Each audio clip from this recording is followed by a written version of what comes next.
भले ही मौसम में बहुत सर्दी है, लेकिन चुनाव का जो सफ़र है वो गर्मी पैदा कर रहा है। उत्तर प्रदेश में पंचायती चुनाव के बिगुल के बीच लगातार हम गांव-गांव जाकर नेताओं से तो मिल ही रहे हैं, साथ ही हम जनता से भी आपको रूबरू कराने का काम कर रहे हैं। उत्तर प्रदेश में पंचायती चुनाव अपने आप में बेहद खास चुनाव है।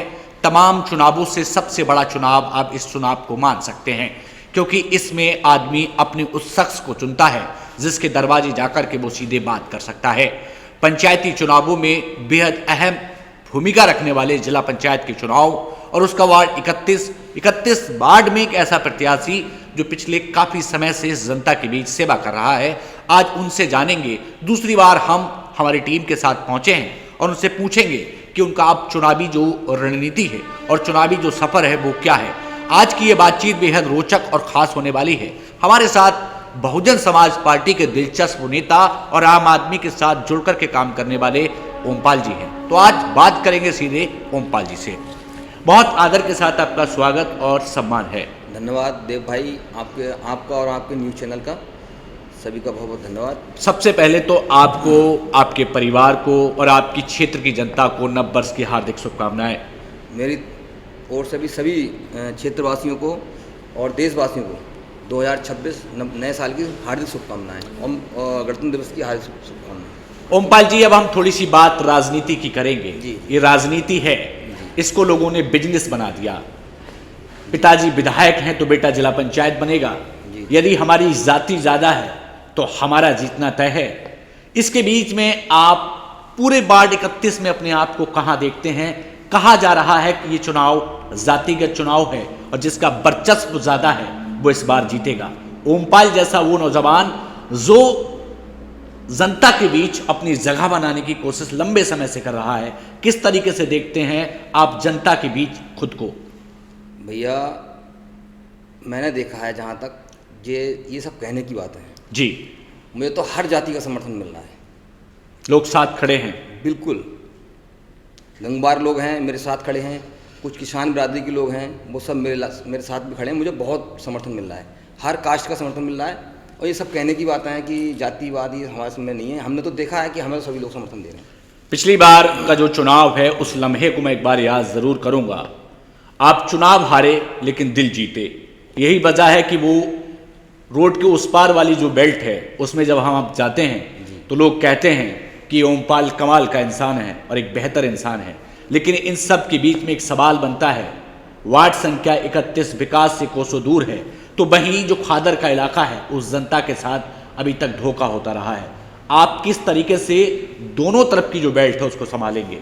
देखिए भाई, मेरे जो अधिकार क्षेत्र में आएगा जिला पंचायत बनने के बाद जो मेरे कार्य होंगे जी, वो सब कार्य सुगमता से कराए जाएंगे और कोशिश करके कराए जाएंगे। बाकी जब एक आप जनप्रतिनिधि बन जाते हैं तो माननीय विधायक से भी कह सकते हैं, माननीय सांसद जी से भी कह सकते हैं, अपनी बात अपने लोगों की बात रख सकते हैं। तो जो काम हो सकेंगे संभव वो कराऊंगा।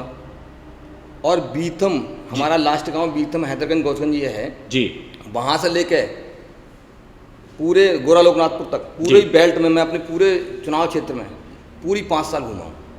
पूरी 5 साल भ्रमण कराया मैंने, लोगों से जुड़ा हूँ, लोग मुझे बाई फेस जानने लगे हैं और मेरे साथ खड़े हैं। जिसके जेब में पैसा होता है और जिस मर्द के पास काम होता है, जिस परिवार में कोई कमेरा बेटा होता है, उस परिवार की शान शौकत ही कुछ अलग होती है, यानी उस घर में सुकून होता है। इन नेताओं से जनता ये उम्मीद भी करती है कि उनके वोट के बदले उनके लिए कहीं ना कहीं कुछ काम मिलेगा। काम जो हमारे अधिकार क्षेत्र में आएंगे वो काम कराए जाएंगे। जैसे मान लीजिए अब हमारे यहाँ बेटियाँ मीर पढ़ने आती हैं जी, और बच्चे छोटे छोटे सब मीर पढ़ने आते हैं। तो ऐसा होना चाहिए कि मान लो कि जुनियाई और उसके बीच में धनेटा के बीच में एक इंटर कॉलेज होना चाहिए, बिल्कुल, वो भी गवर्नमेंट जी। तो वो अगर हमारे उसमें आता होगा तो हम कराएंगे, नहीं तो फिर उस बात को आगे बढ़ाया जाएगा। बिल्कुल बिल्कुल कराया जाएगा, उठाया जाएगा उस मुद्दे को, लोगों से कहा, मतलब सांसद जी से विधायक जी से कहा जाएगा, बनवाया जाएगा। काम की बात हमने की, काम को लेकर के आप क्या सोचते हैं? काम तो सभी के घर में होना चाहिए, सब घर में बच्चे कमाने वाले होने चाहिए। तो हर जगह जैसे मान लो ग्रामीण क्षेत्र में है जी, महिलाएं बेटियां पढ़ने से ही वंचित रह जाती हैं जी, और उसके लिए हम लोगों के लिए सिलाई सेंटर हैं, कुछ बहुत सी चीज़ें ऐसी हैं जो खुलनी चाहिए वहाँ। और लोगों को कुछ थोड़ा थोड़ा काम मिलना चाहिए, जिससे कि घर की आजीविका चल सके। एक पुरानी कहावत है कि जिस क्षेत्र का बन जाता है उस क्षेत्र का हो जाता है। किसी ने कहा कि खादर वाले बन जाएंगे तो खादर को देखा जाएगा, और इधर वाले बन जाते हैं तो वो इधर वालों को देखते हैं। भैया हम तो इधर वाले भी हैं और खादर वाले भी हैं, दोनों साइड के हैं। हम दोनों साइड लगातार 5 साल लगातार सब गाँवों में गए हैं, लोगों को जोड़ा है अपने आप से, और पूरी पंचवर्षीय घूमे, पूरी 5 साल हम सभी इन लोगों के बीच में रहे। टिकट आपको मिल रहा है, आप आश्वस्त हैं? हाँ, टिकट तो मिलेगा, टिकट कोई दिक्कत नहीं। टिकट मिलेगा? टिकट मिलेगा। एक बड़ा सवाल बनता है, 35 से 40 लाख रुपए की रकम आती है और उस रकम का इस्तेमाल जनता के विकास की बजाय हमने सुना है कि नेताजी अपने विकास में कर लेते हैं। देखिए भाई, हमारे पास तो कोई रकम आनी भी नहीं है, नहीं हमको लेना है जी। हमको लोगों की सेवा के लिए आए हैं, वही काम करना है। पैसे से बिकने वाले नेता और होते होंगे, अगर हमें पैसा ही कमाना होता तो और काम बहुत हैं, और मेरे खुद के काम ऐसे हैं जी। मैं प्रॉपर्टी का काम करता हूँ जी, कॉलोनी काटता हूँ, बाकायदा, मुझे कोई दिक्कत नहीं है। दाल रोटी चल रही है? मेरा अपना सब, दाल रोटी नहीं, बाकी भगवान की कृपा से बहुत अच्छा है। अच्छा। बाकी ये लोग छुपाते हैं, लेकिन मेरे पास अपनी व्यवस्था है, मतलब अपना जीवन जी सकते हैं। बहुत अच्छी है। हाँ, मुझे किसी के पैसे की बिकने की जरूरत नहीं। ओमपाल जी, बड़ा अहम और खास सवाल जी, चुनाव हवा हवाई तो नहीं हो रहा है?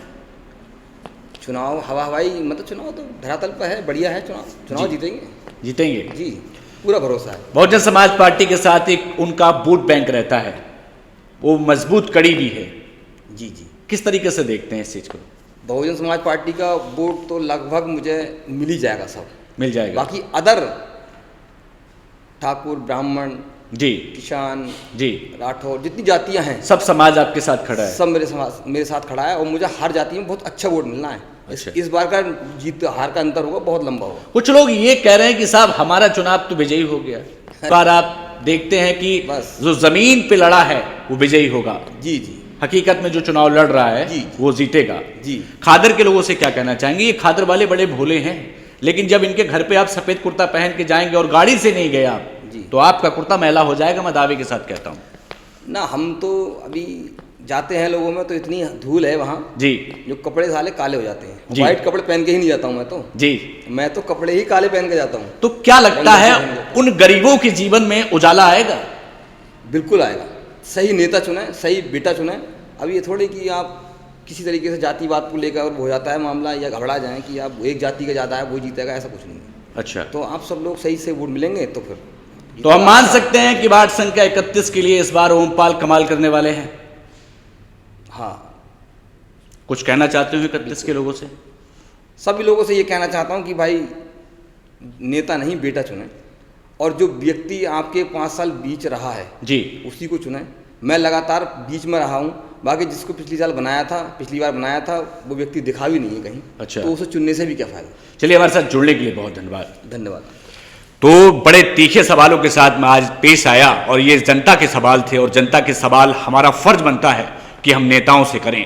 वार्ड 31 को इस बार नेता नहीं बेटा मिलेगा, ऐसा ओमपाल जी का कहना है, लेकिन ये सब वक्त के गर्त में छुपी हुई बातें, और वक्त बड़ी ताकतवर चीज है। वक्त तय करता है कि किसी इंसान को कहां बिठाना है और कौन सी कुर्सी दिलानी है, लेकिन फिर वही बात आती है कि जब कुर्सी मिल जाती है तो जिन्होंने कुर्सी पे बिठाला है सबसे पहले वो लोग बेचारे परेशान होते हैं। खैर, ओमपाल जी जमीन से जुड़ करके काम कर रहे हैं, और वक्त का इंतजार करना पड़ेगा, और वक्त तय करेगा कि इस बार 31 को ओमपाल जैसा नौजवान मिलता है या फिर नहीं। तब तक के लिए आपको इंतजार करना पड़ेगा। फिर पहुंचेंगे एक नए प्रत्याशी और एक नए शख्स के पास। तब तक के लिए नमस्कार।